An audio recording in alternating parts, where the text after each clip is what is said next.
বারাসাত বিদ্রোহ, যাকে তিতুমির বিদ্রোহ কিন্তু বলা হয়।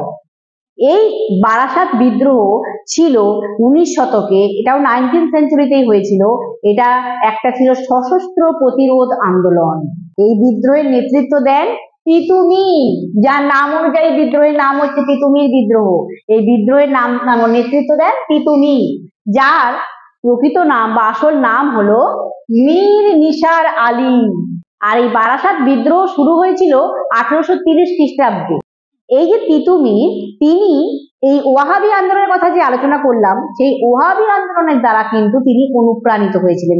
এদের যে মতবাদ, এদের যে আইডিওলজি, সেই আন্দোলনের মতবাদের দ্বারা অনুপ্রাণিত হয়ে, ইন্সপায়ার্ড হয়ে তিতুমিরও কি করেছিলেন, এই নারকেলবেড়িয়া অঞ্চলে, বারাসাতের নারকেলবেড়িয়া অঞ্চলে তিনি কিন্তু ওয়াহাবি আন্দোলনের সূচনা করেছিলেন। বারাসাত বিদ্রোহ যেটা হয়েছিল কেন, আসলে বারাসাত অঞ্চলে যে সমস্ত স্থানীয় জমিদার, তারপর নীলকররা মানে ইন্ডিগো প্ল্যান্টার, ওখানকার লোকাল যারা জমিনদার, তারা কি করতো, কৃষকদেরকে প্রচন্ড পরিমাণে অত্যাচার করত এবং তাদের উপরে অতিরিক্ত কর চাপিয়ে দিত, যেটা সবসময় করে এসেছে তারা।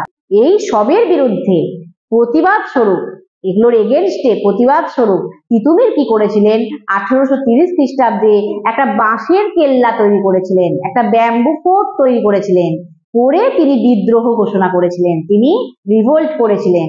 কিন্তু এই বিদ্রোহ কিন্তু বেশি দিন টেকেনি, মাত্র 1 বছর। 1831 খ্রিস্টাব্দে মানে 1831 এরকম সময় ব্রিটিশ বাহিনী কিন্তু এই দেশে তারা কিন্তু কি করলো, তারা বাঁশের কেল্লা কামান থেকে ধ্বংস করে দিল। এটা 1831 সালেই করেছিল। এবং তারপর স্বভাবতই তিতুমির এবং তার যে সমস্ত অনুসারীরা ছিল, ফলোয়াররা ছিল, তাদের সঙ্গে ব্রিটিশদের সংঘর্ষ হয়, ফাইটিং হয়, এবং সেই যুদ্ধে বা সেই সংঘর্ষে কিন্তু তিতুমির এবং তার অনুসারীরা মারা যান, তাদের মৃত্যু হয়। কিন্তু এই বিদ্রোহ, এই বারাসাত বিদ্রোহ কিন্তু পরবর্তীকালে ব্রিটিশ বিরোধী মনোভাব তৈরি করতে কৃষকদের মধ্যে যথেষ্ট সাহায্য করেছিল।